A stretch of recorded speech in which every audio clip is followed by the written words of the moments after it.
In my last video, I talked about self-sabotage and how we kind of get stuck in these patterns of hindering our own growth, our own development, and how one of the ways to do that was intentional self-learning.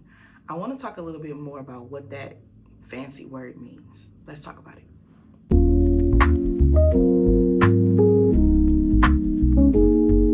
Welcome to Exhale with Chelsea. I'm Chelsea, certified life coach and your personal accountability partner. Like I said before, today I really want to talk more about what intentional self-learning is. It is this phrase that I've kind of created myself, but it basically just means reflecting on purpose, right? So doing things on purpose, being intentional about getting to know yourself, taking the time to learn from your experiences, who you really are, what you like, what you enjoy, learning about you, essentially, is what I mean when I say intentional self-learning.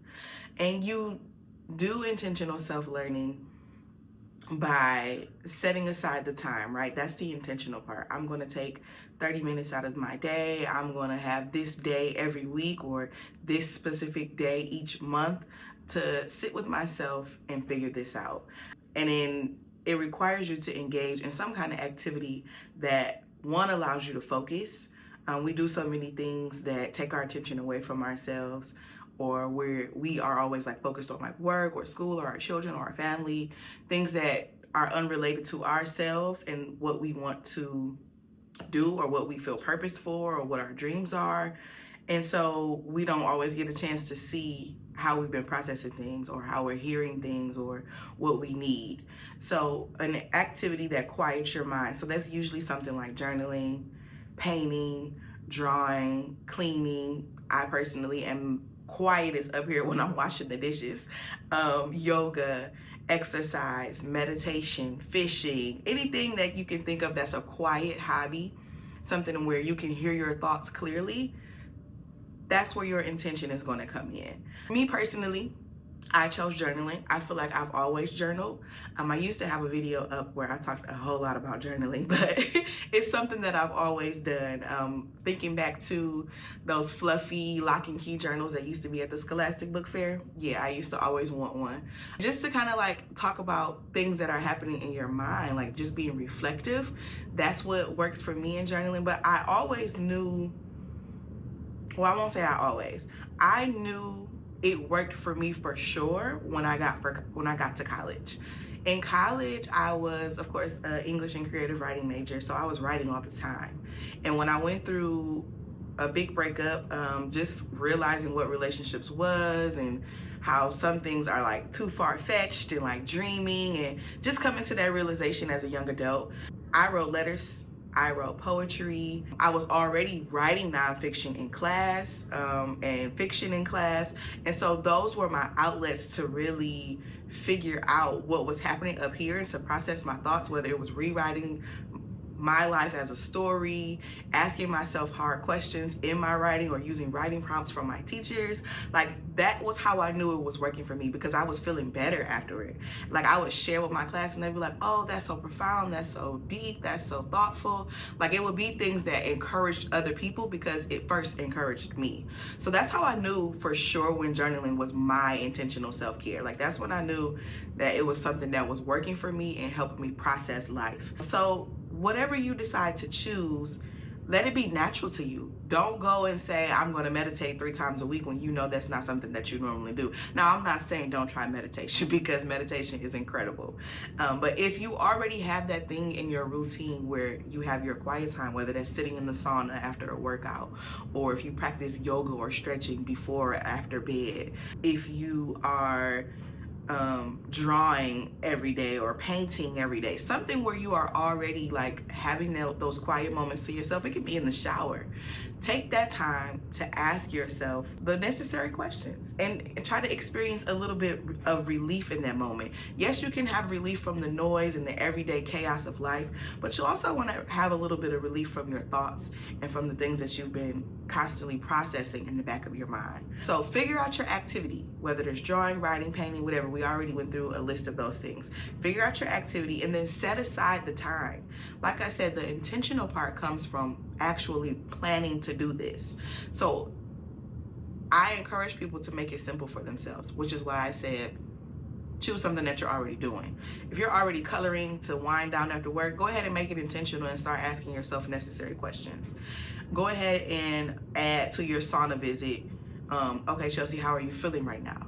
How are you processing this? What's going on in your world? Like, go ahead and start asking yourself those questions while you're doing that activity. But if you're not doing anything like that, if you're not taking the time to wind down, go ahead and pencil that in, whether it's going to be 5 minutes in the morning or 5 minutes on your lunch break, 30 minutes before bed. Be intentional about it. I recommend at least 5 minutes to really process and learn something from whatever you're experiencing. You need at least 5 minutes. Like, I remember when I was in childcare, I used to just need 5 minutes in the bathroom to like calm down. We need at least 5 minutes to reset. We need at least 5 minutes to process. We need at least 5 minutes to figure it out. So take at least 5 minutes out of your day, out of your week, to focus on yourself. And these are the 3 questions I want you to ask. What do I need? That's kind of a 2-part question. What do I need and how do I get it? A lot of times we feel things, but we don't know what that feeling really represents. And when you ask yourself, what do I need? You can kind of get to the bottom of it. What do I need? If I'm feeling lonely, what do I need? Community. If I'm feeling sad, what do I need? I need to talk to somebody about, what's going on. Maybe I need to process a little bit. If I'm angry, what do I need? Maybe something's missing, or maybe somebody's not doing something quite the way I would like, or maybe my expectations are being missed. Maybe I'm not hitting the mark on something. Figure out what your feeling means and what need is being asked of. Sometimes we forget that we have needs when we're focused on everyone else's. So what do I need and how do I get it? The second question is, what should I be learning from this? When there's so much going on, sometimes we miss the lesson. Sometimes we forget that, I should be learning something from this. I should be getting something from this, and I'm not. Sometimes we forget to just take a pause and think about, why am I going through this again? Why am I having to deal with this again? Why does this situation keep coming back up? And it's because we're not learning from something. I've said that in a couple videos already. So the question you ask yourself is, what should I be learning from this? What does God need me to see in all of this? What is this supposed to be growing in me or teaching me? Ask yourself those questions during your intentional self-learning moments so that you can process not only what you've experienced, but the lesson that's involved in it. What is teaching you for the next level or the next step or the best possible version of you. And then the last question, it was, what do I need and how do I get it? What should I be learning? And the last question is, what should I be doing differently? What should I change? Because a lot of us are really good at knowing when we've been wrong or knowing when we've learned a lesson. But if you don't implement the lesson, if you don't make any changes, you meet the same situation, you meet the same drama, you meet the same chaos, you meet the same person sometimes, you meet it all over again. You're back in the same position you were because you didn't implement anything new to make your life different. So what should you be doing differently? What should you change? A lot of times we hear people say, the Bible doesn't mean anything if you aren't applying it. The same thing goes to the lessons you're learning in your life. If you're not applying them, then it doesn't matter. The time you took to set aside, it might have helped you feel better temporarily, but you're going to come back to it. You're going to experience that frustration and those feelings of chaos again if you don't implement anything differently. So that's why I say 5 minutes, because you have time to ask yourself those 3 questions. What do I need? How do I get it? What should I be learning? And then a quick plan. What should I change? So for instance, right now, one of the things that I'm recognizing about myself is that I need to go to bed on time. If I want to do all of these great things, implement all of these changes, the first change I need to make is going to bed on time. If I say I need to lose this amount of weight, so that means I need to go to the gym, but that also means I need to get up and go to bed on time. If I don't implement that change, if I don't make a plan to make that change, I'm still going to be going to bed at 2 a.m. crying when it's time to get up at 5 and snoozing and not doing anything at all. So that question is the most important question. What should I be doing differently? What should I change? Think about the things in your life in those 5 minutes, 10 minutes, 30 minutes that you could be doing differently, that you could be leaving out, that you could be walking away from, that you could be changing. That's an important part of the learning process. So those are your 3 questions. What should I be doing differently? What should I be learning? What do I need?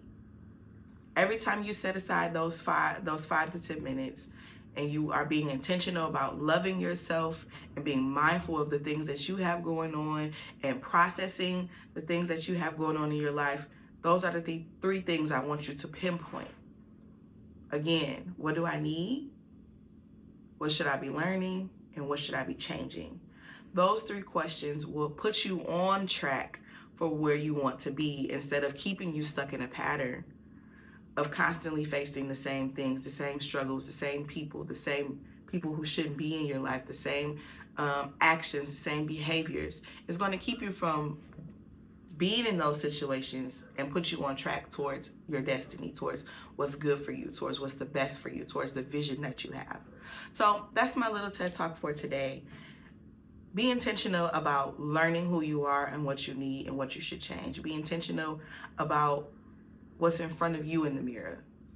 Turn the mirror back on you. You got it facing everybody else.